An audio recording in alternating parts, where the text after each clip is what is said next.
ਜੀ। ਅਗਲੀ ਜਿਹੜੀ ਹਰਜੋਤ ਸਿੰਘ ਦੀ ਗੱਲ ਕਰਦੇ ਜਾਈਏ, ਸੁਪਰੀਮ ਕੋਰਟ ਨੇ ਕੱਲ ਜਿਹੜੇ ਡਿਟੇਨਡ ਇਮੀਗ੍ਰੈਂਟਸ ਹੈਗੇ ਆ ਉਹਨਾਂ ਦੇ ਬਾਬਤ ਇੱਕ ਨਵੀਂ ਰੂਲਿੰਗ ਦਿੱਤੀ ਆ। ਸੋ ਉਹਨਾਂ ਨੇ 2 ਵਾਰੀ ਇਹ ਹੁਣ ਰੂਲਿੰਗ ਦੇ ਦਿੱਤੀ ਆ, ਜਿਸ ਦੇ ਵਿੱਚ ਕਹਿੰਦੇ ਵੀ ਜਿਹੜੇ ਡੈਪੂਟੇਸ਼ਨ ਆਰਡਰਸ ਨੂੰ ਫਾਈਟ ਕਰ ਰਹੇ ਹੈਗੇ ਆ, ਉਹਨਾਂ ਨੂੰ ਕੀ ਕਹਿੰਦੇ ਆ ਵੀ ਜਿਹਨੇ ਡਿਟੇਨ ਕਰਕੇ ਰੱਖਿਆ ਆ, ਉਹਨਾਂ ਨੂੰ ਹੁਣ ਬੇਸਿਕਲੀ ਅਦਾਲਤ ਦਾ ਸਹਾਰਾ ਜਿਹੜਾ ਉਹ ਨਹੀਂ ਮਿਲ ਸਕਦਾ। ਸੋ ਇੱਕ ਡਿਸੀਜਨ ਦੇ ਵਿੱਚ ਕੋਰਟ ਨੇ ਆਖਿਆ ਵੀ ਜਿਹੜਾ ਫੈਡਰਲ ਲਾਅ ਆ ਉਹ ਇਸ ਚੀਜ਼ ਦੀ ਰਿਕੁਆਇਰਮੈਂਟ ਨਹੀਂ ਹੈਗੀ ਵੀ ਜਿਹੜੀ ਬੌਂਡ ਹੀਅਰਿੰਗ ਆ ਉਹ 6 ਮਹੀਨਿਆਂ ਤੋਂ ਬਾਅਦ ਦੇ ਵਿੱਚ ਡਿਟੈਂਸ਼ਨ ਤੋਂ ਬਾਅਦ 'ਚ ਹੋਵੇ। ਈਵਨ ਕਹਿੰਦੇ ਵੀ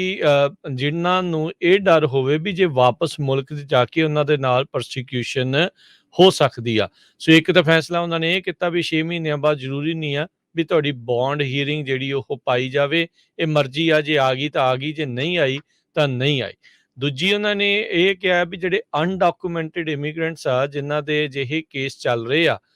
ਜਿਹੜੇ ਇਕੱਠੇ ਬੈਂਡ ਨਹੀਂ ਹੋ ਸਕਦੇ ਤੇ ਕਲਾਸ ਜਿਹੜੇ ਬਣਾਉਣਾ ਚਾਹੁੰਦੇ ਆ ਟੂ ਸੀਕ ਰਿਲੀਫ, ਉਹ ਕਲਾਸ ਕਰਕੇ ਜਿਹੜਾ ਆ ਐਕਸ਼ਨ ਲਾਸਟ ਸੂਟ ਉਹ ਨਹੀਂ ਕਰ ਸਕਦੇ। ਉਹਨਾਂ ਸਾਰਿਆਂ ਨੂੰ ਇਕੱਲੇ ਤੌਰ ਦੇ ਉੱਤੇ ਹੀ ਆਪੋ ਆਪਣਾ ਕੇਸ ਜਿਹੜਾ ਆ ਉਹ ਲੜਨਾ ਪਵੇਗਾ। ਸੋ ਕਹਿੰਦੇ ਵੀ ਇਹ ਰੂਲਿੰਗ ਹੁਣ ਕੋਰਟ ਦੇ ਵਿੱਚ ਉਸ ਟਾਈਮ ਦੇ ਉੱਤੇ ਆਈ ਆ ਵੀ ਜੁਲਾਈ ਦੇ ਐਂਡ ਤੱਕ, ਇਸ ਮਹੀਨੇ ਦੇ ਐਂਡ ਤੱਕ ਆਪਣੇ ਡਾਕਟ ਨੂੰ ਉਹ ਕਲੀਅਰ ਕਰਨਾ ਚਾਹੁੰਦੇ, ਕਿਉਂਕਿ ਇਸ ਦੇ ਦੌਰਾਨ ਹੋਰ ਅਹਿਮ ਜਿਹੜੇ ਫੈਸਲੇ ਆ ਅਧਿਕਾਰਾਂ ਨੂੰ ਲੈ ਕੇ ਇੱਥੇ ਵਸਦੇ ਲੋਕਾਂ ਦੇ ਉਹ ਵੀ ਹੋਣ ਜਾ ਰਹੇ। ਸੋ ਬੇਸਿਕਲੀ ਇਮੀਗ੍ਰੈਂਟਸ ਦੇ ਜਿਹੜੇ ਅਧਿਕਾਰਾਂ ਨੂੰ ਲੈ ਕੇ ਜਿਹੜਾ ਸੁਪਰੀਮ ਕੋਰਟ ਨੇ ਜਿਹੜੇ 2 ਫੈਸਲੇ ਇਹ ਸੁਣਾਏ ਆ ਵੀ ਬੌਂਡ ਹੀਅਰਿੰਗ 6 ਮਹੀਨਿਆਂ ਦੀ ਡਿਟੈਂਸ਼ਨ ਤੋਂ ਬਾਅਦ 'ਚ ਪੈਣੀ ਲਾਜ਼ਮੀ ਨਹੀਂ ਆ, ਇਹ ਕੋਈ ਜ਼ਰੂਰੀ ਨਹੀਂ ਹੈਗੀ। ਸੋ ਚਾਹੇ ਉਹਨਾਂ ਨੂੰ ਵਾਪਸ ਜੇ ਡਿਟੈਂਸ਼ਨ ਦੇ ਵਿੱਚੋਂ ਉਹਨਾਂ ਨੂੰ ਵਾਪਸ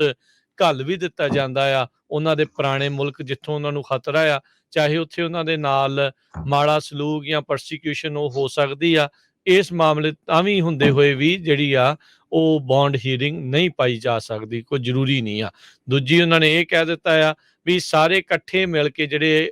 ਅਨਡਾਕੂਮੈਂਟਡ ਇਮੀਗ੍ਰੈਂਟਸ ਆ, ਜੇ ਉਹਨਾਂ ਦੀ ਸੇਮ ਇੱਕੋ ਜਿਹੇ ਕੇਸ ਬਣਦੇ ਆ ਤੇ ਮਿਲ ਕੇ ਕਲਾਸ ਐਕਸ਼ਨ ਜਿਹੜੀ ਆ ਉਹ ਨਹੀਂ ਬਣਾ ਸਕਦੇ। ਹਰ ਇੱਕ ਨੂੰ ਆਪੋ ਆਪਣਾ ਕੇਸ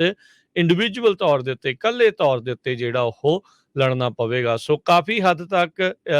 ਜਿਹੜੇ ਡਿਟੈਂਸ਼ਨ ਦੇ ਵਿੱਚ ਰਹਿ ਰਹੇ ਲੋਕ ਨੇ, ਜਿਹੜੇ ਇਮੀਗ੍ਰੈਂਟਸ ਨੇ, ਉਹ ਤੇ ਨਾਲ ਦੇ ਨਾਲ ਜਿਹੜੇ ਅਨਡਾਕੂਮੈਂਟਡ ਇਮੀਗ੍ਰੈਂਟਸ ਆ ਉਹਨਾਂ ਦੇ ਪਰ ਇੱਕ ਹਿਸਾਬ ਦੇ ਨਾਲ ਸੁਪਰੀਮ ਕੋਰਟ ਦੇ ਇਹਨਾਂ ਫੈਸਲਿਆਂ ਦੇ ਨਾਲ ਹੋਰ ਜ਼ਿਆਦਾ ਕੁਤਰੇ ਗਏ ਨੇ।